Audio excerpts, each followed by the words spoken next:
Na první pohled to vypadalo jako běžný sourozenecký spor. Starší bratr, úspěšný, vážený, inteligentní. Mladší bratr, problémový, nevyzpytatelný, s věčným úsměvem a věčnými průšvihy. Ale vztah Chucka a Jimmyho McGilla skrýval něco mnohem temnějšího. Něco bolestivého. Možná až zrádného. Chuck McGill, právnický velikán, spoluzakladatel HHM, člověk, který věří v pravidla, řád a spravedlnost. Ale už od začátku je jasné, že jeho představa spravedlnosti není univerzální. Jde mu hlavně o to, kdo má právo hrát podle pravidel. A právě tady začíná jeho problém s Jimmym. Jimmy byl dřeva jiný, otevřený, vtipný, charismatický, ale taky podvodník. V Chuckových očích švindlíř, který si nikdy nic nezasloužil. Jejich otec měl malý obchod. Byl laskavý, možná až příliš. A Jimmy mu léta tajně kradl z pokladny. Chuck to věděl a mlčel. Ale ta vzpomínka, ten nepoctivý, usměvavý bratr, který si bere, co není jeho, se do něj hluboce zaryla. Chuck věřil, že právě Jimmy je důvodem, proč se jejich rodině nikdy nedařilo.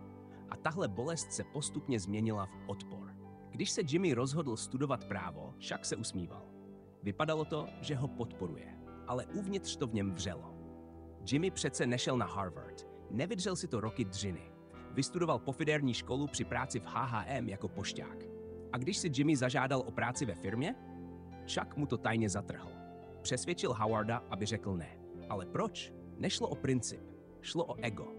Chuck věřil, že Jimmy si tu kariéru nezaslouží, že kdyby mu to dovolil všechno, co celý život budoval, by ztratilo smysl. Ale nebyla to jen nadřazenost. Byl v tom i strach. Strach, že i přes všechnu svou snahu, titul a reputaci je to Jimmy, koho lidé mají opravdu rádi. Jimmy, kdo získává důvěru. Jimmy, kdo září. A možná, a to je pro Chucka nejhorší, možná je Jimmy i lepší právník. A tuhle myšlenku Chuck nemohl unést. Celý život věřil, že spravedlnost se získává tvrdou prací. A najednou tu byl jeho bratr, který všechno podkopává a přesto vítězí. Zlom nastává u soudu.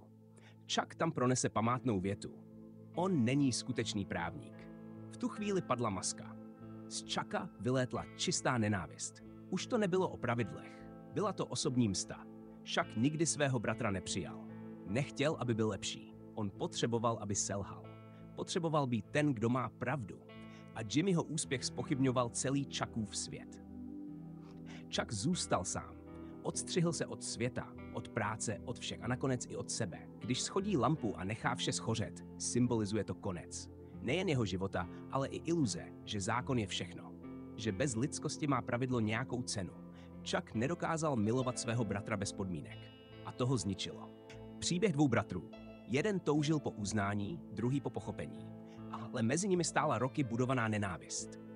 Možná Jimmy nebyl dokonalý, ale Chuck byl tragická postava. A možná právě proto ho tolik chápeme. Líbil se ti tenhle hlubší pohled na Better Call Saul? Dej like, sdílej a napiš do komentářů. Byl Jimmy obětí, nebo si to všechno způsobil sám?